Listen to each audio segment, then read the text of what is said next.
lemon yellow. So we'll do that one.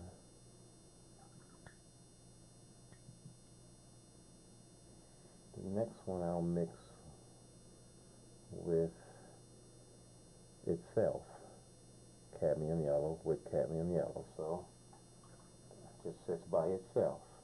The next one will go with French ultramarine blue.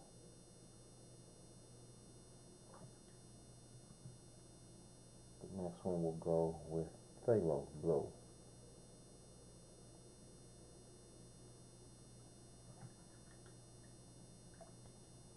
Now our next color is French ultramarine blue.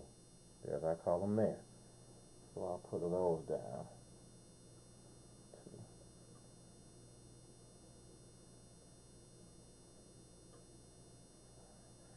Now one of those is just going to be French blue. This one is just French ultramarine blue all by itself.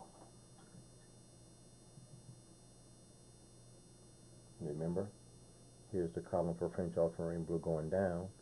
Here's the column for French ultramarine blue going across. They both meet, so it's just the one color. That's an easy one. Starting back up at the top here, French ultramarine blue with cadmium red.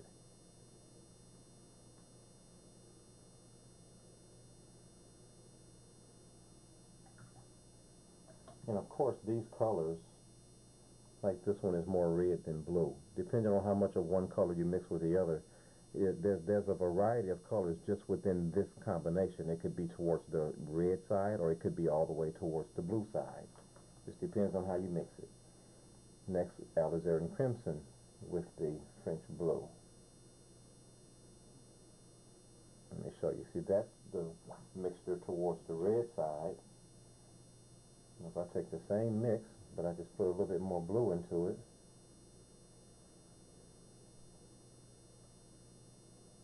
and put it right next to it, so you can see the difference. It looks like that. Same two mixtures. Lemon yellow next.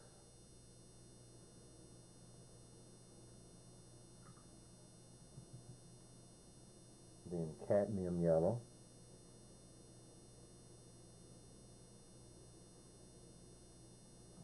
Well, it's like a sage green. I like the color sage. And then the two blues together.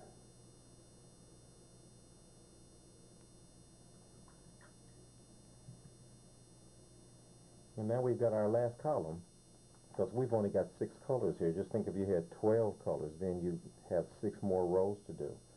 But our last one is this strong phthalo blue. We put one there, one there, one there, one there, one there, and then phthalo blue gets a column all its own.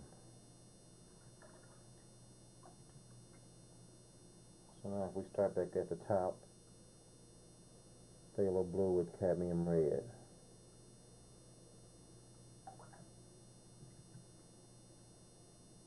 And then phthalo blue with alizarin crimson.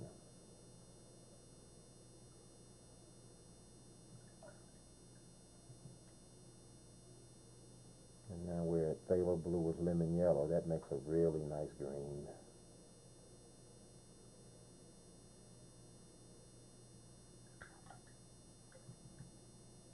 Well, let me take that back.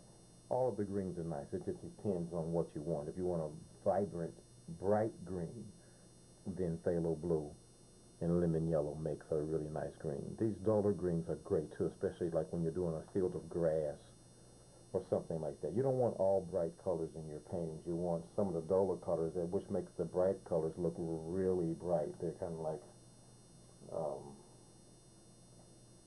complementary colors to make your bright colors stand out more.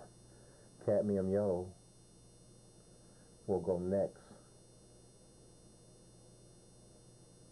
with the phthalo blue. Look at that color.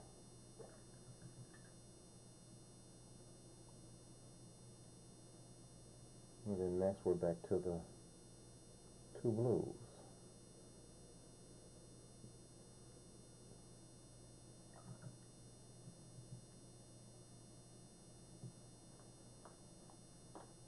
So there's my chart with my 6 colors. And you can just look and see that there is a variety of colors that you can get from just those 6 colors mixing with each other. And the range is really wide. Let me show you.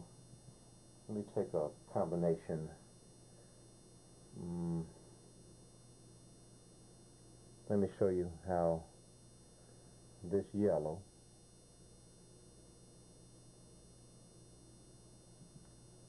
can be mixed with, let's start right here. So we got some lemon yellow, and I already put lemon yellow straight down there by itself. Now let's take just a little bit of phthalo blue, put it next to it. Take a little bit more phthalo blue, put it next to it. That was too much. Phthalo blue is a very strong color. Let me put a little bit more yellow in there to soften that up. There we go.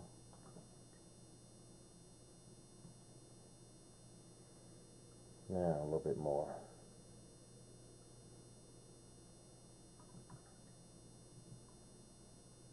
And then now a little bit more.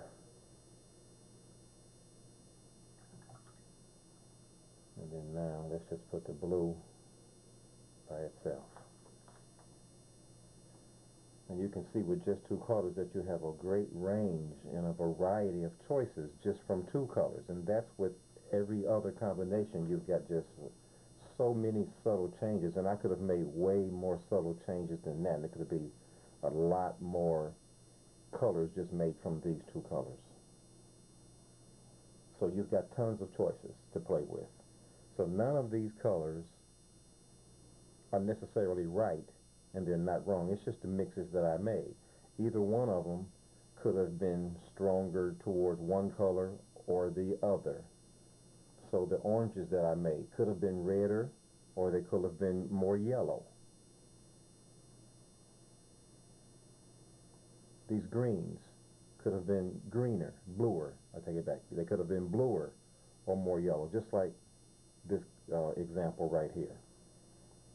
But now, from now on,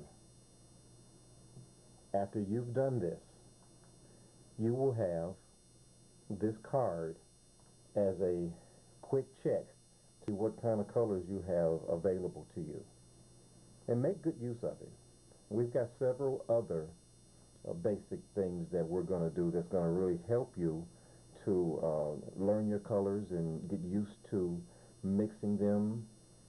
Believe it or not, something simple like this is really helping you to get comfortable with playing with the color and mixing the color. So you want to go ahead and go through these processes, because the more you paint, even if you're just doing something simple like this, you're getting used to the watercolors and you're gaining control over your medium. So don't ever shortchange the time spent in doing something like this. So again, what you have here is just a chart of the different mixes that you can get with the combinations of the colors that you have in your palette. And in our case, 6 colors: cadmium red, alizarin crimson, lemon yellow, cadmium yellow, French ultramarine blue, and phthalo blue. You've really got 3 colors. You've just got a warm and a cool color of each color. So your basic primary colors, red, yellow, and blue, you have a cool one in your palette and you have a warm one in your palette. We'll talk about this later in another session, but very quickly, what that means is that